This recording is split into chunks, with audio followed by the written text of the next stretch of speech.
voice was coming from? An angel. It's either angel, God, or Adam. She recognizes Adam's voice and God's voice.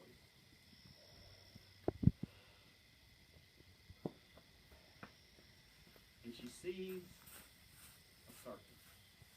Now, when we see a snake today, we're, well, what are we? No. That's right.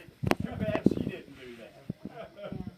But the serpent then was not a hideous-looking creature. It was vibrantly beautiful. And if, put yourself in her place. I'm not justifying sin, but here she hears an animal, this beautiful creature, and she hears a voice coming from it.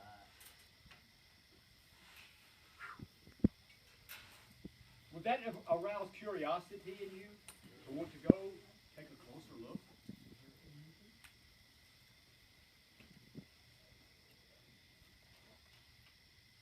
Prior to that happening, about the tree of knowledge in Genesis 2:17. But of the tree of knowledge of good and evil thou shalt not eat of it, for in the day that thou eatest thereof thou shalt surely die. Now this voice asks her a question.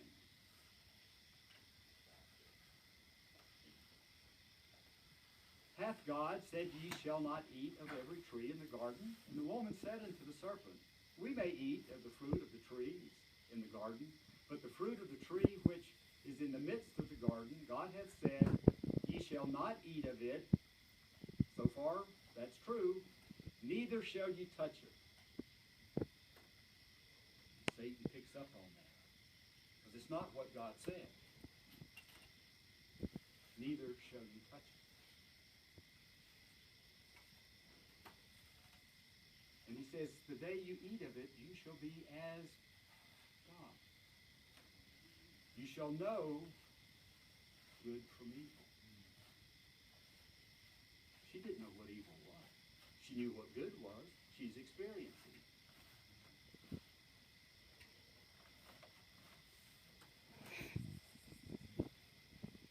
She eats. And the relationship between her and God is broken.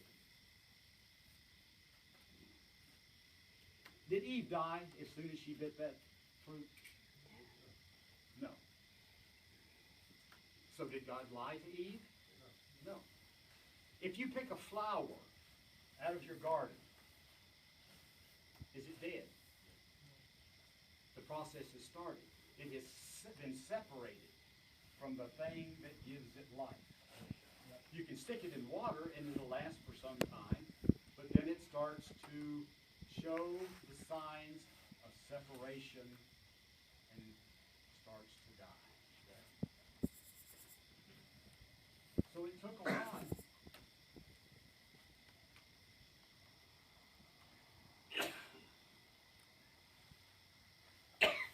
Now here,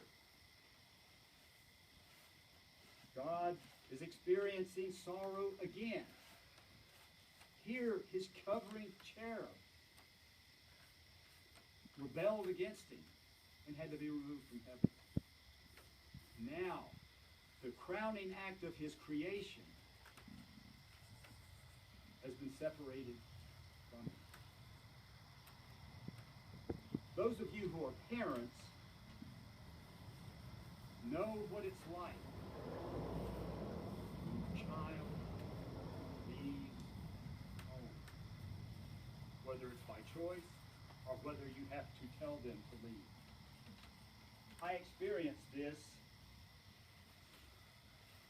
I have 6 children.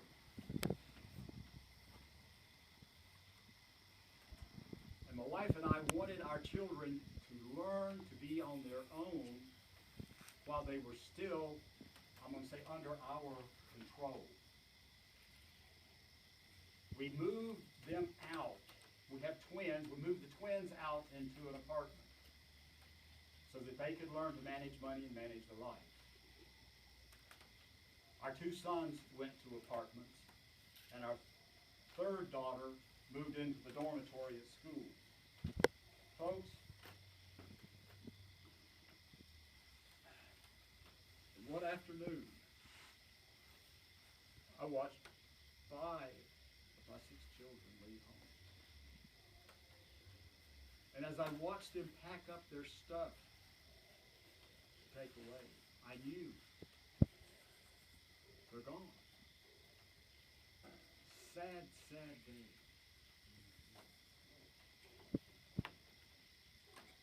I believe this is how God felt, because he knew this close relationship that he had on a daily basis with Adam and Eve was shattered.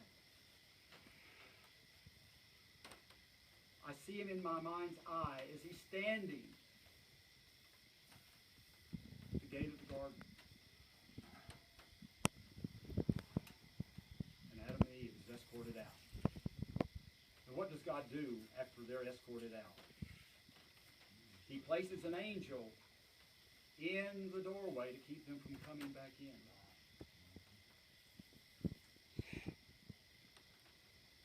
Jesus' heart is broken.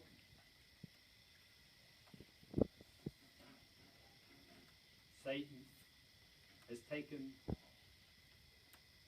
something very dear from him.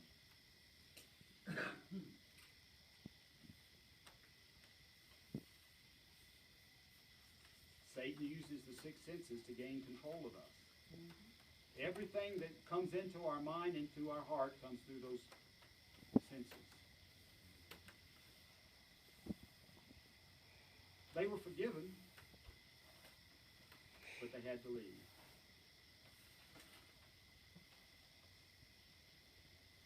And God's plan of salvation was already in place. He had already decided before he created us what he would do.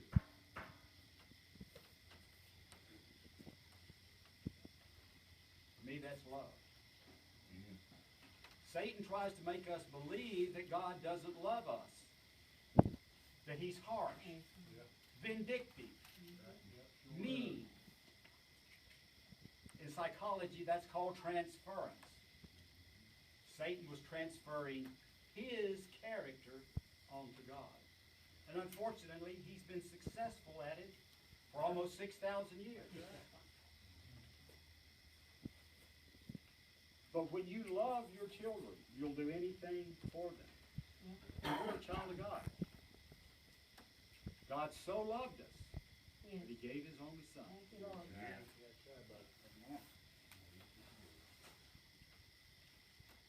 What love?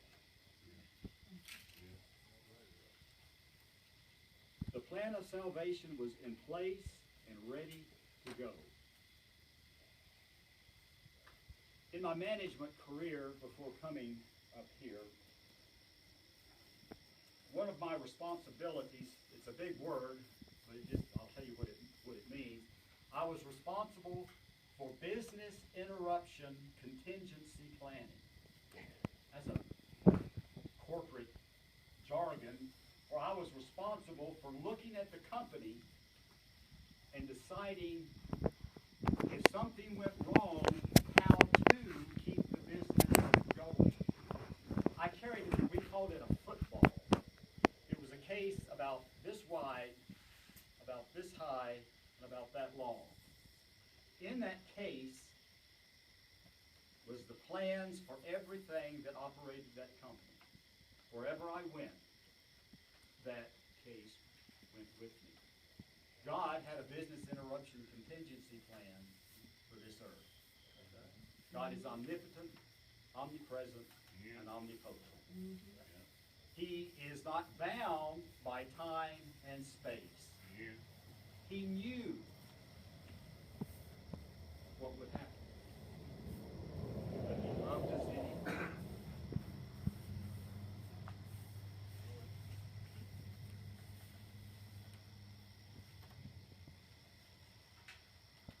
He asked us to love him